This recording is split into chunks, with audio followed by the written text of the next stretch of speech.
गरीब बेटी का महलों का ससुराल। तपती धूप में वह गरीब किसान खेतों में फावड़ा चला रहा था। उसके माथे से तर तर पसीना बहे जा रहा था। तभी गंगा गमछा उठाकर पिता का पसीना पोंछती है। बाबा, आपके माथे से कितना पसीना बह रहा है, आप थक भी गए हैं, थोड़ी देर आराम कर लो, फावड़ा मुझे दो। गंगा को खेत में फावड़ा चलाते देख सेवक राम की आंख भर आती है।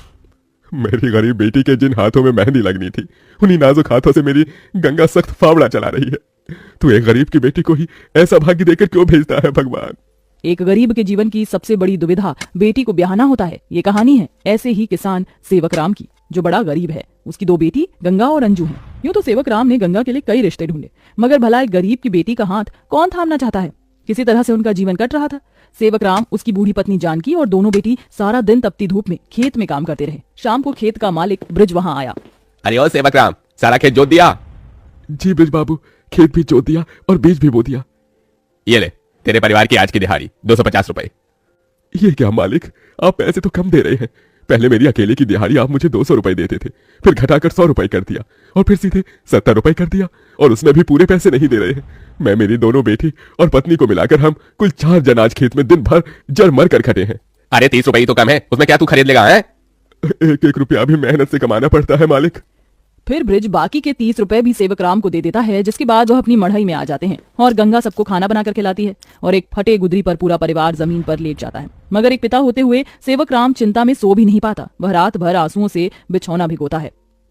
अजी, आप अभी तक जाग रहे हैं? जिसके घर में जवान बेटी ब्याहने को हो, वो कैसे सोए?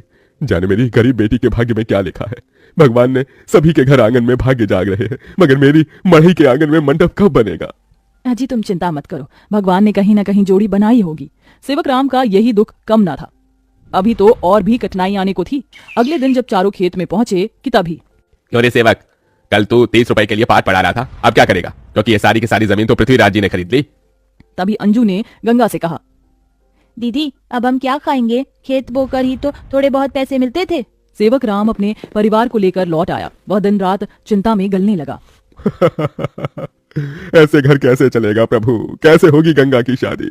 और शादी नहीं हुई तो लोग मेरी गंगा को जाने क्या क्या नाम देंगे, क्या क्या ठहराएंगे जानकी। मैं काम ढूंढने जा रहा हूँ। बाबा, मैं भी आपके संग चलूंगी। दोनों काम ढूंढते एक बड़े से मिल में आए, जहाँ शिव नाम का एक नौजवान गरीब मजदूर भी काम कर रहा था। जहाँ मजदूर राशन की बोरी भरी मालगाड़ी खींच रहे। सेवक राम ने काम मांगा, दोनों को काम मिल गया। गंगा अपने पिता की बराबरी में काम करती। तपती धूप से अक्सर उसके पांव और हाथ में मालगाड़ी खींचने से छाले से पड़ जाते, तो वहीं घर आकर वह अपनी माँ का हाथ बटाती। आप ही अपनी चक्की पीसती, कड़ी धूप में सड़कों से गोबर बीन कर लाती, उपले बनाती। एक दिन मालगाड़ी खींचते वक्त शिव उसकी मदद करता है। काका, क्या मैं आप दोनों के साथ खाना खा सकता हूँ? बड़ी भूख लगी है और मैं खाना भी नहीं लाया।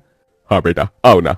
ये कहते हुए गरीब गंगा अपने प्याज और रोटी में से उसे भी देती है और हिचक से भरकर कहती है, माफ कीजिएगा, आपको खिलाने के लिए हमारे पास कोई पूरी पकवान तो नहीं है, जो है यही खा लीजिए। शिव वह रूखा सूखा भी हंसकर खाने लगा। अब अक्सर शिव उनकी मदद कर देता। उसकी अच्छाई गंगा के मन को भाने लगी और एक दिन शिव ने कहा, काका, अगर आप मुझे इस काबिल समझे तो मैं आपकी बेटी का हाथ थामना चाहता हूँ। बेटा, मेरी गरीब बेटी को तुम जैसा मेहनती जीवन साथी मिलेगा। मुझे तुम पसंद हो बेटा।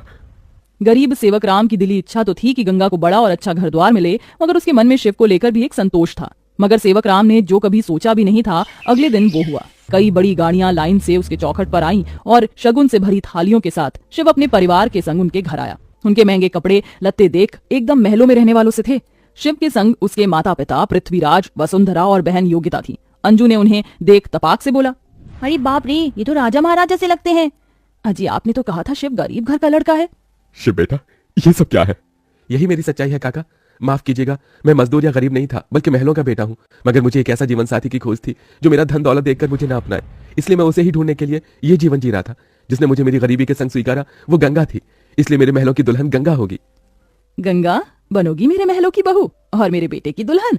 अपनी गरीब बेटी के लिए महलों से आया रिश्ता देखकर सेवक राम बड़ा रोया। भगवान, तूने मेरी फटी झोली में इतनी खुशियां डाल दी। मेरी बेटी महलों की दुल्हन बनेगी। हर बाप चाहता है कि वो अपनी बेटी का हाथ जिसके हाथ में दे, वो उसे रानी बनाकर रखे। अब मेरी बेटी सचमुच में महलों की रानी बनेगी। समझे जी, मंगनी कर ले। मगर इतनी छोटी सी मढ़ई में सब कैसे होगा? ये तो टूटी फूटी है, आप लोगों के खड़े होने लायक भी नहीं है। मगर इस मढ़ई में आप जितने दिलदार लोग रहते हैं तो ये महलों से बढ़कर है। इसके बाद सेवक राम के छोटे से मढ़ई में उसकी गरीब बेटी की मंगनी होती है, जहां और थोड़े दिन के बाद बड़े ही धूमधाम के साथ गंगा की शादी होती है, जहां वह मंडप में मन ही मन कहती है, हे गौरी मैया, आपका धन्यवाद जो आपने मुझको मनचाहा वर दिया। इसके बाद गंगा विदा होकर अपने महलों के ससुराल में आ जाती है, जो दुल्हन के जैसा सजा हुआ होता है, जहां कई नौकर चाकर शाही अंदाज में उसके स्वागत में खड़े थे। तभी महंगे से लहंगे में ननद योगिता ने कहा, आइए भाभी, आपके महलों के ससुराल में आपका स्वागत है। जैसे ही योगिता गाड़ी से उतरती है, तभी नौकर चाकर थाली में फूल लिए खड़े उसके स्वागत में फूल बिछाए जाते हैं। जहां कल तक उसके पांव को कांटों की चुभन मिली थी, आज वह महल की दुल्हन बनकर फूलों में बदल चुके थे। जहां महल के द्वार पर सास वसुंधरा ने स्वागत किया, आओ हमारे महलों की दुल्हन, तुम्हारा स्वागत है। इस सोने की कलश को अपने दाहिने पांव से गिराकर अंदर आ जाओ। जी माँ। गंगा ने कलश गिराकर स्वागत किया। तभी ससुराल वालों ने उसे अनेकों तोहफे दिए। गंगा बहू, ये हार पिछले कई पुश्तों से हमारे महल में चला आ रहा है, अब तुम इसकी हकदार हो। भाभी, ये तोहफा मेरी तरफ से और ये तोहफा मेरी ओर से बहू। गीता दे रही हूँ, मैं जानती हूँ तुम इस महल का मान बढ़ाओगी। गंगा ने गीता को माथे से लगाया और फिर सास ससुर का आशीर्वाद लिया। माँ जी, बाबूजी, मुझे आशीर्वाद दीजिए ताकि मैं इस महल का मान निभा सकूं। सदा सुहागन रहो, जुग जुग जीती रहो। फिर गंगा विदाई में दिए अपनी गठरी को संग लिए शिव के साथ कमरे में आ गई, जहां आलीशान बड़ा कमरा, ऐशो मखमल का बिछौना और सब कुछ था, जिसे उस गरीब दुल्हन की आंखें देखती रह गईं। कैसा लग रहा है महलों के ससुराल में आकर? खुशी से गंगा की आंखें भर आईं। उसने कहा, यकीन नहीं होता, भगवान ने एक बार में ही इतनी खुशी दे दी। शिव, सब एक सपने जैसा लग रहा है। अब यही तुम्हारी दुनिया है। उस रोज जमीन पर सोने वाली गंगा मखमल के बिछौने पर सोई। अगले दिन वह नहा धोकर नीचे आई, जहां खाने की शाही मेज लगी थी और इर्द गिर्द नौकर खड़े थे। बहू बैठो, खाना खाओ। तभी नौकर ने गंगा को खाना परोसा। एक निवाला खाते ही गंगा को अपनी संघर्ष भरी जिंदगी और याद आ गई। उसकी आंखों से आंसू छलक गए। क्या हुआ गंगा बहू, खाना अच्छा नहीं बना? नहीं माँ जी, बहुत अच्छा बना है, बस ये सब खाने की तो एक गरीब की ख्वाहिश होती है। मैं बहुत खुश हूँ, बस चाहती हूँ कि हर लड़की को उसके सपनों का ससुराल मिले, जैसे मुझे मिला। थोड़े दिन में गंगा अपने महलों के ससुराल में सुखी से रहने लगी। किसी गरीब की बेटी को चुनकर हम भी ये पुण्य कमा सकते हैं।